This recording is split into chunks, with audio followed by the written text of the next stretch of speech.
Bonjour, bienvenue dans une nouvelle vidéo. Alors aujourd'hui on vous partage avec Marisa 5 plats, 5 repas que l'on mange toutes les semaines. Il n'y a pas une semaine où on ne mange pas un de ces plats qu'on va vous montrer. Et ça commence maintenant avec le green smoothie.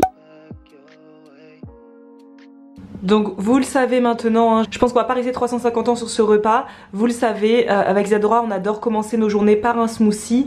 Majoritairement c'est des smoothies verts, donc à base d'épinards. Ensuite j'ajoute toujours une banane surgelée. Je trouve que les bananes surgelées c'est meilleur. Ça donne une onctuosité au smoothie. J'achète des bananes très mûres sur le marché en général.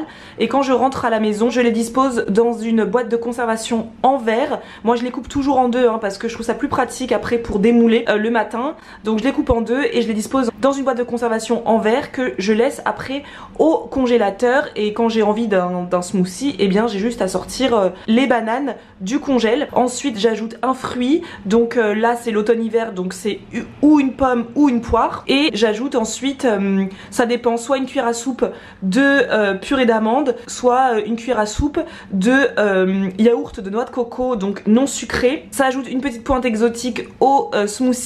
J'aime aussi ajouter des épices, donc de la cannelle ou du gingembre. La cannelle, c'est vrai que c'est une épice qui est très intéressante puisqu'elle est anti-inflammatoire, elle est riche en antioxydants, donc elle est très bonne pour la digestion. Elle est bonne là en ce moment en automne-hiver pour chasser un peu les petits maux de l'hiver, les rhumes, etc.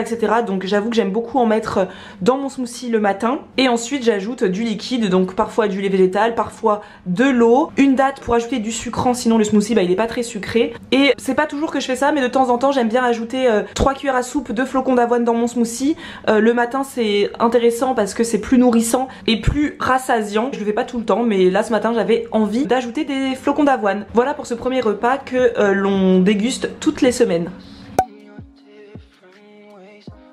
Et bien sûr, toutes les semaines, on mange une tarte, que ce soit avec une pâte brisée ou une pâte feuilletée. Toutes les semaines, je pense, il y a dans un de nos menus de la semaine une part de tarte, parce que accompagné de salade c'est vraiment le repas parfait. C'est un repas qui est pratique, qui est rapide, qui est facile à faire et surtout qui est déclinable à l'infini. Vous connaissez notre passion pour la tarte à la tomate avec une base de pâte feuilletée. Vous avez la recette d'ailleurs directement dans notre e-book, vous avez le lien en barre d'infos. Dedans il y a toutes les recettes que nous adorons, hein, et que nous partageons avec vous. Mais là aujourd'hui je vais vous présenter une petite recette de quiche Lorraine, hein, entre guillemets Lorraine, parce que c'est vraiment revisité, hein, avec une base de pâte brisée. Vous avez une recette en barre d'infos également. Donc c'est parti, vous allez voir, c'est très facile à faire. D'abord, bah voilà, comme vous voyez, j'étale ma pâte.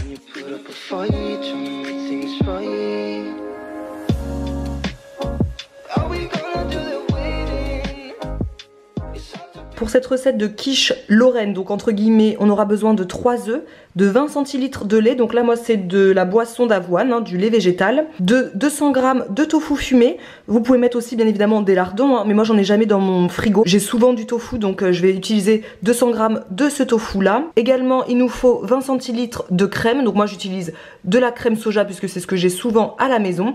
Et ensuite des épices, donc du sel, du poivre et un petit peu de noix de muscade. C'est tout, vous allez voir comme c'est rapide. Je vais juste faire revenir un petit peu le tofu fumé rapidement dans une poêle et ensuite faire la pareille, tout mettre au four et ce sera prêt.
Évidemment, il n'y a pas de fromage dans une quiche Lorraine, mais il n'y a pas de tofu non plus.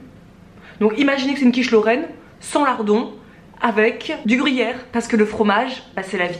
Donc j'en mets sur toutes les tartes qui existent dans ce monde.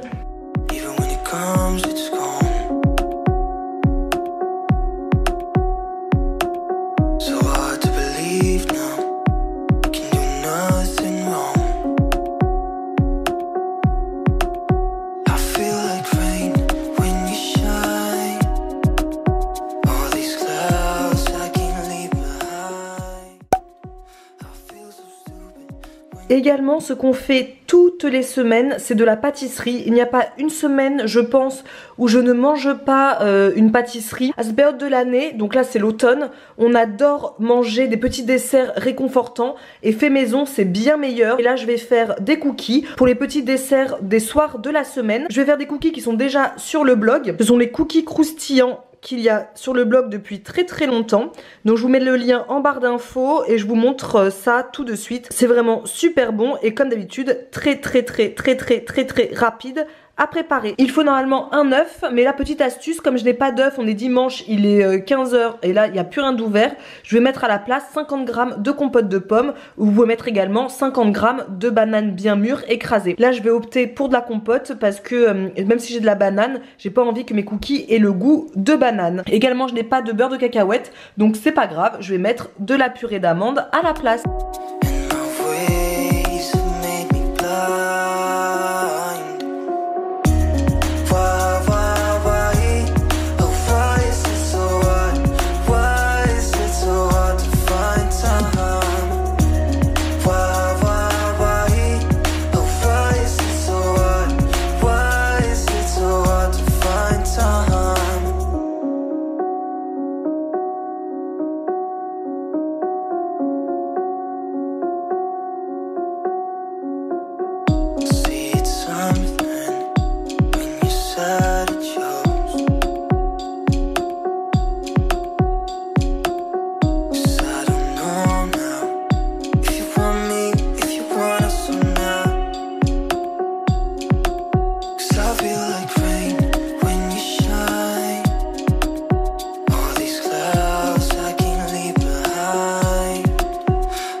Ajoutez un petit peu de sel sur vos cookies, vous allez voir, ça rend le cookie mais encore meilleur, croustillant un petit peu sous la dent. C'est une tuerie. Nous on fait ça tout le temps avec Marisa sur nos cookies et c'est vraiment devenu un indispensable. Donc c'est prêt, il y en aura un par jour à peu près. Ce sera devant mon petit film avec un petit thé. C'est comme ça que ça se passe en automne et en hiver à la maison.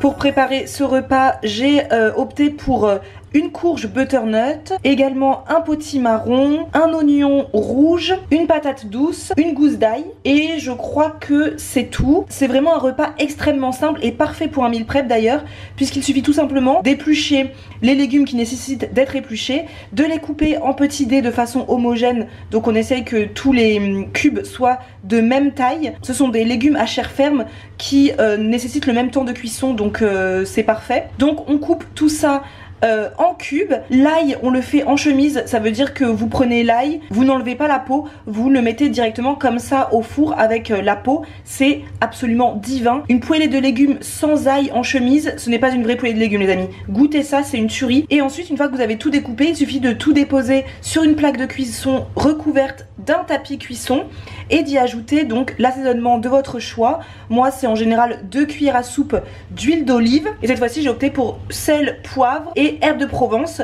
parce que je n'ai plus de paprika fumé, donc sinon j'aurais mis paprika fumé et cannelle, j'adore ce mélange mais j'en ai plus, donc j'ai opté pour des herbes de Provence cette fois-ci. C'est vraiment un repas extrêmement simple. Il suffit ensuite d'enfourner vos légumes dans un four préchauffé à 180 degrés pendant je dirais une vingtaine de minutes, entre 20 et 25 minutes. Vous surveillez et ensuite vous prenez un couteau pointu, vous plantez dans un des légumes et vous voyez si c'est moelleux ou pas. Et ensuite je conserve ça dans une boîte de conservation en verre au frigo pendant quelques jours. C'est très pratique pour composer de belles assiettes avec par exemple un peu de quinoa, une viande ou un poisson, un œuf dur, d'autres légumes, hein. Vous pouvez aussi mettre de la salade, etc., etc. Un repas très facile et absolument délicieux. Un ingrédient qu'on mange toutes les semaines et je crois bien même tous les jours, ce sont les œufs. On les aime à la coque, on les aime mollets, on les aime durs, on les aime en omelette. Et en ce moment, on a une addiction, Marisa et moi, enfin c'est Maria qui m'a fait découvrir ça. Et maintenant, j'aime beaucoup en manger. C'est un toast de sauce pesto aux œufs brouillés. Vous allez voir, c'est tellement rapide à faire, c'est super bon. Et à côté, il suffit de servir ça avec une petite salade, donc de la mâche parce que c'est de saison, des carottes râpées par exemple, une salade d'endives parce que c'est de saison, des choses comme ça. Et ça vous fait un repas du soir ou du midi, hein. Excellent, très rapide et...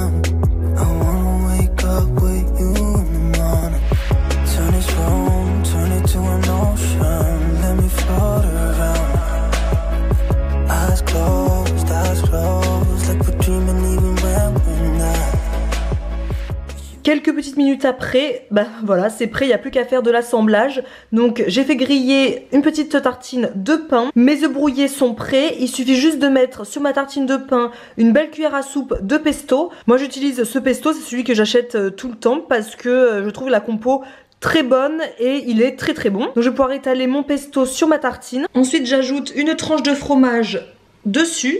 Donc là c'est de l'emmental mais j'aime beaucoup aussi le gouda et les dames. Et on va juste venir disposer nos œufs brouillés dessus.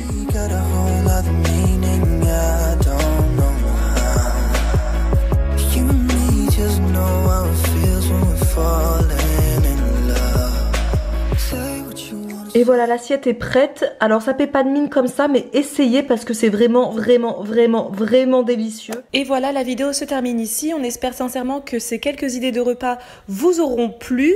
N'oubliez pas de checker la barre d'infos pour avoir le détail des recettes proposées dans cette vidéo, ainsi que le lien de notre e-book si vous voulez davantage d'idées de recettes saines et gourmandes. Sur ce, on vous laisse et on vous dit à plus.